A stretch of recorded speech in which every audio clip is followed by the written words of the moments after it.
Hello बच्चों, आज हम अध्याय 4 आंकड़ों का प्रबंधन के बारे में चर्चा करेंगे। बेटा, ये आंकड़े क्या होते हैं? आंकड़े वो होते हैं जो हमें दैनिक जीवन में कहीं से भी कोई सूचनाएं मिलती है, उन्हें हम आंकड़े कहते हैं। जैसे शहरों का तापमान, चुनाव में डालने वाले वोटों की संख्या या कक्षा में बच्चों की ऊंचाई या फिर उनके प्राप्तांक, ये सभी आंकड़े हैं। जैसे कि हमें दिया गया है कि 10 छात्रों द्वारा प्राप्तांक निम्नलिखित है, तो ये जो है ये आंकड़े हैं। अगर इनका हमें परिसर ज्ञात करना है तो सबसे बड़ी संख्या और उसमें से सबसे छोटी संख्या, मतलब सबसे बड़ा मान माइनस सबसे छोटा मान कर देंगे तो हमें परिसर ज्ञात हो जाएगा। उसी प्रकार से अगर हमें माध्य ज्ञात करना है तो जितने भी आंकड़े दिए गए हैं उन सभी को जोड़कर, और जितने आंकड़े हैं, गिनती 10 है हमारी, तो 10 से भाग दे देंगे तो हमारे पास माध्य आ जाएगा। जैसे कि अगर हमें बहुलक ज्ञात करना है तो हमें जो आंकड़े दिए गए हैं उनमें जो संख्या सबसे ज़्यादा बार आ रही है उसे हम बहुलक कहेंगे। जैसे कि इस वाले आंकड़ों में 7 7 7 3 बार आ रहा है, इसलिए हमारा 7 जो होगा वो बहुलक होगा। माध्यक ज्ञात करना, अब माध्यक ज्ञात करने के लिए भी हमें संख्या को आरोही या अवरोही क्रम में जमा लेना होता है।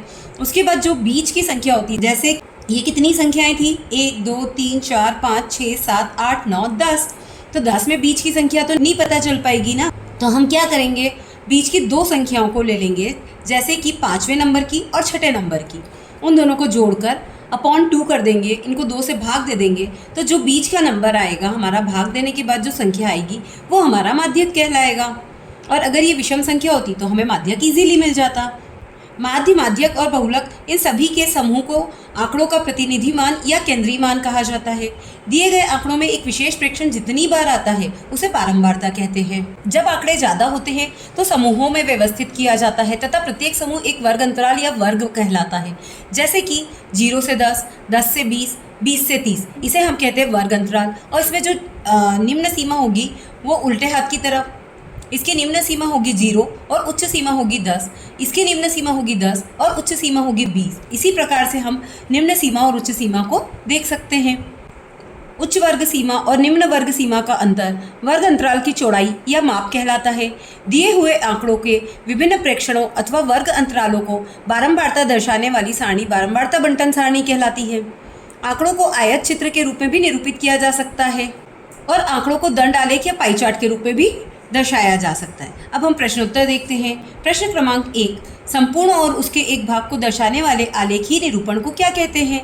तो देखिए, संपूर्ण या उसके एक भाग को दर्शाने वाला जो हमारा आलेख होता है उसे हम पाई चार्ट कहते हैं या वृत्तालेख कहते हैं। तो ये हमारे वृत्तालेख हमें दिए गए हैं, इन्हें हम पाई चार्ट या वृत्तालेख कहते हैं। तो इसका आंसर होगा पाई चार्ट। प्रश्न क्रमांक 2, संकेतों का प्रयोग करते हुए आंकड़ों का चित्रीय निरूपण है। तो देखिए, अगर हम संकेतों के प्रयोग से चित्रीय निरूपण करते हैं तो उसे हम कहते हैं चित्रालेख। तो इसका आंसर होगा चित्रालेख। प्रश्न क्रमांक 3, जब एक पासे को फेंका जाता है तो 2 आने की प्रायिकता है। तो देखिए, ये एक पासा है हमारे पास, इस पासे में क्या क्या होते हैं नंबर्स, 1 2 3 4 5 और 6। तो ऐसे हमारे हर एक पासे में ये 6 नंबर ही होते हैं। तो अगर हम किसी पासे को उछालते हैं तो हमारे पास क्या क्या आ सकता है, हमारे पास पासे को फेंकने पर आने वाले अंक होंगे 1 2 3 4 5 और 6।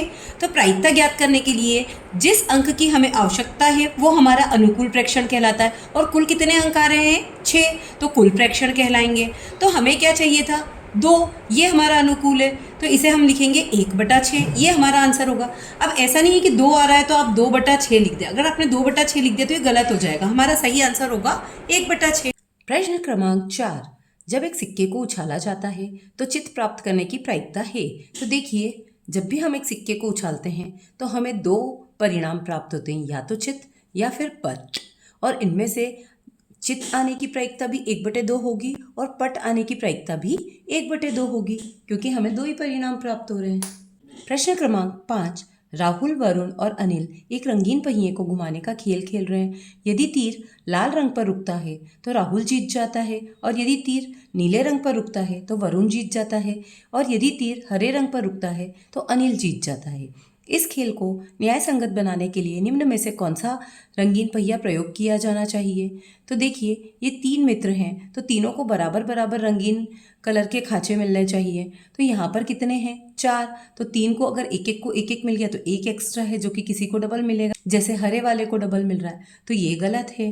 दूसरे वाले में 5 है जबकि मित्र हैं 3, तो 3 का गुणा जैसे 3 या 6 ऐसे होने चाहिए खांचे, तो ये भी गलत है। तीसरे वाले में 6 हैं और चौथे में भी 6 हैं। लेकिन अब इसमें रंग देखते हैं, इसमें लाल लाल लाल 3 बार आ रहा है और हरा सिर्फ एक ही बार आ रहा है, तो ये भी गलत है। इसमें देखते हैं तो इसमें सभी रंग 2 2 बार आ रहे हैं, जैसे लाल भी 2 बार, नीला भी 2 बार और हरा भी 2 बार, तो हमारा चौथा पहिया न्याय संगत है। प्रश्न क्रमांक 6, एक थैले में 5 लाल गेंदे और 3 पीली गेंदें हैं। थैले के अंदर बिना देखे लाल गेंद प्राप्त करने की प्रायिकता ज्ञात कीजिए। तो देखिए लाल गेंदों की संख्या कितनी है, 5। पीली गेंदों की संख्या कितनी है, 3। टोटल मिलाकर कितनी गेंद हुई, 5 और 3 8। अब हमें कौन सी चाहिए, लाल, तो हमारे फेवर में है ये 5 गेंदें। 5 में से कोई एक गेंद भी हमें मिल जाती है तो हम जीत सकते हैं, तो हमारा आंसर होगा 5/8। प्रश्न क्रमांक 7, जब एक पासे को फेंका जाता है तो निम्नलिखित प्रत्येक घटना की प्रायिकता ज्ञात कीजिए।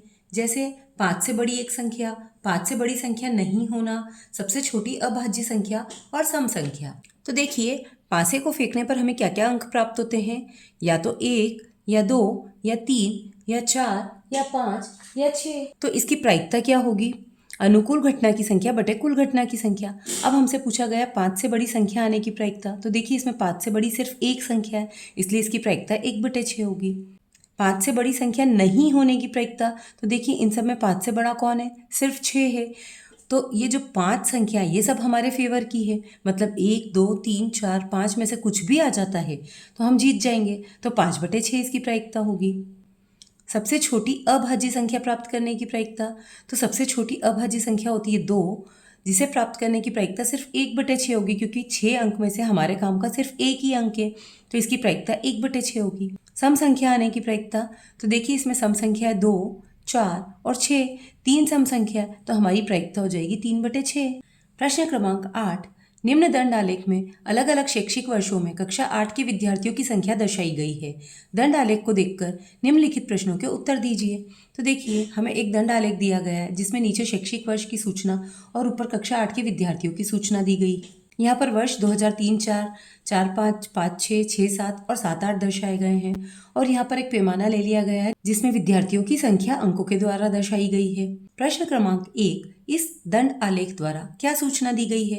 तो देखिए बच्चों, जब भी हमें ऐसा पूछा जाता है कि दंड आलेख द्वारा क्या सूचना दी गई है, तो ये जो 2 सूचनाएं दी गई है, जैसे शैक्षिक वर्ष और कक्षा 8 के विद्यार्थियों की संख्या, ये हमारी सूचना है। वही हमारे प्रश्न में भी है कि अलग अलग शैक्षिक वर्षों में कक्षा 8 के विद्यार्थियों की संख्या जो दर्शाई गई है, इसकी जगह हम लिख देंगे कि इसकी सूचना दी गई है।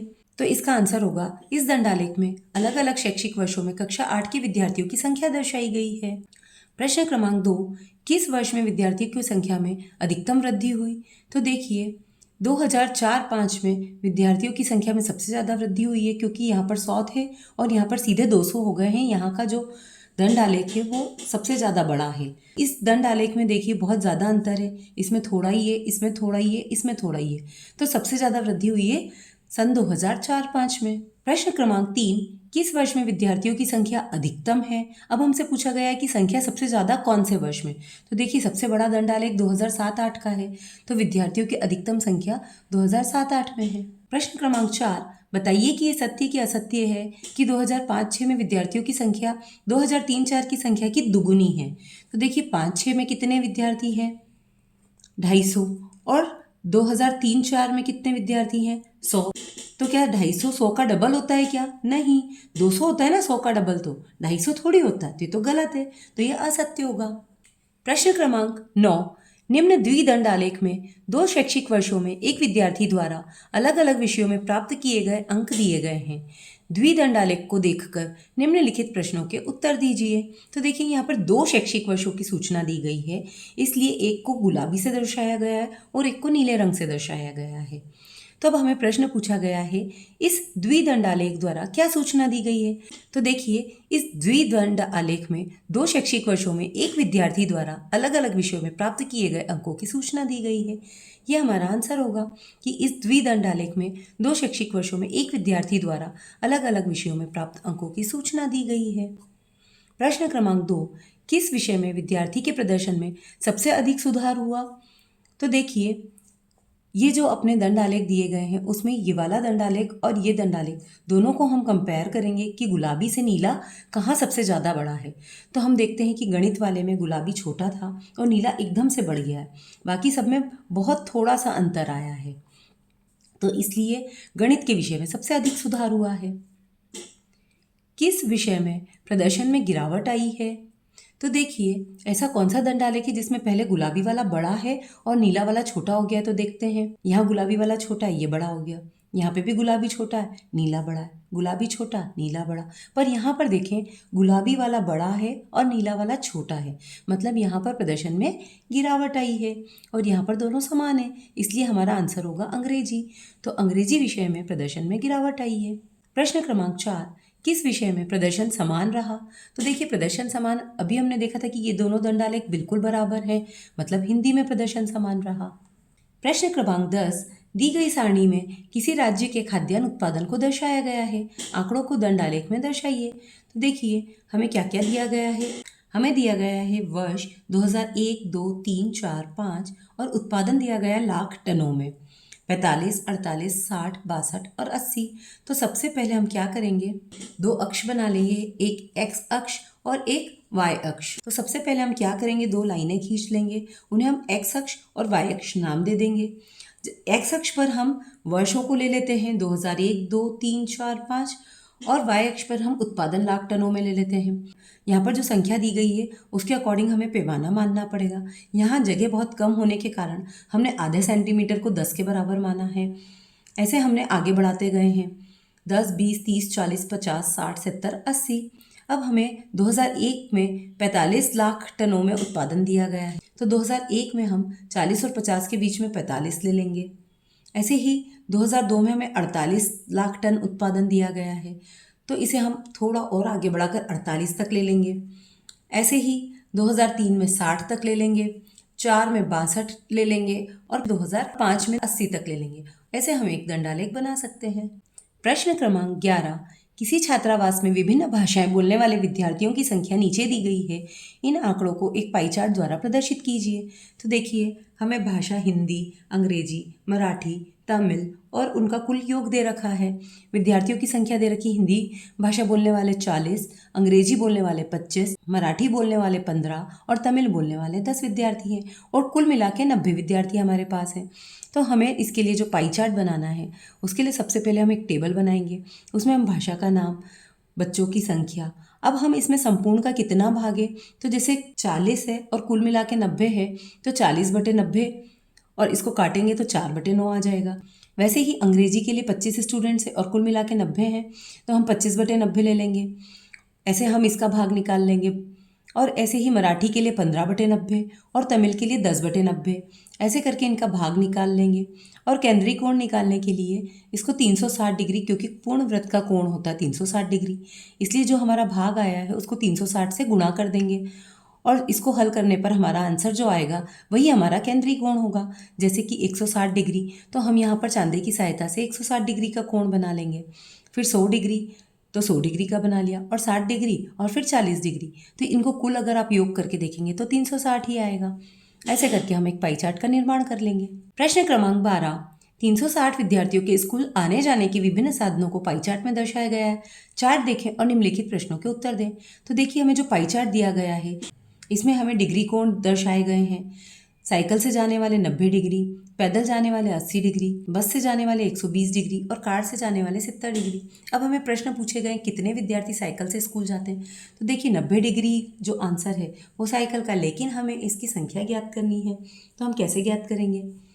तो साइकिल से जाने वाले विद्यार्थियों की संख्या 90/360। 360 क्यों लिया, क्योंकि कुल विद्यार्थी 360 थे। और यहाँ पर 360 क्यों लिया, क्योंकि पूर्ण वृत्त का कोण 360 होता है। अब ये 360 से 360 काट दिया तो विद्यार्थियों की संख्या भी 90 ही आ गई। प्रश्न क्रमांक 2, बस से जाने वाले विद्यार्थियों की संख्या। तो देखिए बस से कितने जा रहे हैं, 120 डिग्री, तो 120 में अपन 360 का भाग दे देंगे कुल विद्यार्थियों का, और पूर्ण वृत्त के कोण 360 का इसमें गुणा कर देंगे। अब 360 से 360 फिर से कट गया, आंसर आया 120 विद्यार्थी। प्रश्न क्रमांक 13 दिए गए पाई चार्ट में सिंचाई के विभिन्न तरीकों को दर्शाया गया है। पाई चार्ट पढ़ें और निम्नलिखित प्रश्नों के उत्तर दीजिए। अब यहाँ पर देखिए प्रतिशत में हमें आंसर दिया गया है। तो कितने प्रतिशत भूमि नहरों द्वारा सींची जाती है? तो नहर का अपने पास है 46%, तो हम सीधा आंसर लिख देंगे। नहर द्वारा सींची जाने वाली भूमि का प्रतिशत होगा 46%। 17% भूमि किस माध्यम से सींची जाती है? तो देखिए 17% भूमि टैंक के माध्यम से सींची जाती है, तो 17% भूमि सींचने का माध्यम होगा टैंक। प्रश्न क्रमांक 3 ट्यूबवेल से सींची जाने वाली भूमि का प्रतिशत कितना है? तो देखिए ट्यूबवेल से कितनी प्रतिशत भूमि सींची जा रही है? 25%, तो इसका आंसर होगा 25%। प्रश्न क्रमांक 14 किसी व्यक्ति की मासिक आय ₹15,000 है। उसके द्वारा मासिक बचत को पाई चार्ट पर दर्शाने वाले त्रिज्यखंड का केंद्रीय कोण 60 डिग्री है। उसके द्वारा कितनी मासिक बचत की गई? यह मासिक आय का कितना प्रतिशत है? तो देखिए मासिक बचत ज्ञात करने के लिए हमें केंद्रीय कोण और बटे में क्या लेना पड़ेगा? 360 डिग्री, क्योंकि कुल कोण 360 डिग्री का होता है और कुल आय इसकी कितनी है? 15,000। उसका हम इसमें गुणा करा देंगे। अब क्योंकि हमें केंद्रीय कोण दिया गया है 60 डिग्री, उसको 360 से भाग देंगे और यहाँ पे 15,000 है, तो इसको हल करने पर हमारी मासिक बचत आएगी 2,500 रुपये। तो बचत का ये कुल कितना प्रतिशत है? तो बचत जो है वो कुल आय का कितना प्रतिशत है? तो बचत जो है वो कुल आय का कितना प्रतिशत, इसको ज्ञात करने के लिए हम बचत बटे कुल आय गुणित 100 ज्ञात कर लेंगे। तो बचत हमारी है 2500, कुल आय है हमारी 15,000 और गुणा में 100 कर दिया हमने। तो इसको हल करने पर हमारा आंसर आया 50/3% या फिर 16.66%। प्रश्न क्रमांक 15 आप अपनी एक दिवस की दिनचर्या में व्यतीत समय जैसे स्कूल, सोने, खेलने आदि के लिए नीचे दी गई सारणी भरिए। इन आंकड़ों को एक पाई चार्ट द्वारा प्रदर्शित कीजिए। तो देखिए हमारी गतिविधि यहाँ पर दी गई है, स्कूल, खेल, घर पर पढ़ाई, सोने और अन्य। गतिविधि में व्यतीत समय हम अपने अकॉर्डिंग ले सकते हैं, जो जितना समय बिताता है वो यहाँ लिख सकता है, लेकिन वो 24 घंटे का टोटल होना चाहिए। तो जैसे स्कूल 6 घंटे, खेल 3 घंटे, घर पर पढ़ाई 4 घंटे, सोना है 8 घंटे और अन्य कार्य के लिए हमने रखे 3 घंटे। अब इसका भिन्न रूप हम ज्ञात करेंगे। तो देखिए एक दिन में होते हैं 24 घंटे, तो हम निकाल लेंगे 6/24 करके इसका भिन्न। ऐसे ही 3/24, 4/24, 8/24 और 3/24। इनको हल करने पर हमारे पास जो मान आएंगे उनको हम टोटल जो वृत्त का कोण होता है 360 डिग्री, उससे गुणा करके इसका डिग्री माप ज्ञात कर लेंगे। तो 1/4 गुणित 360 डिग्री बराबर 90 डिग्री। ऐसे ही हमने सारे मान ज्ञात कर लिए और यहाँ पर हमने एक पाई चार्ट का निर्माण किया है, जिसमें हमने ये जो डिग्री कोण है उसको चांदे से नाप नाप के कोण बना दिए। ये हमारा पाई चार्ट का निर्माण हो गया है।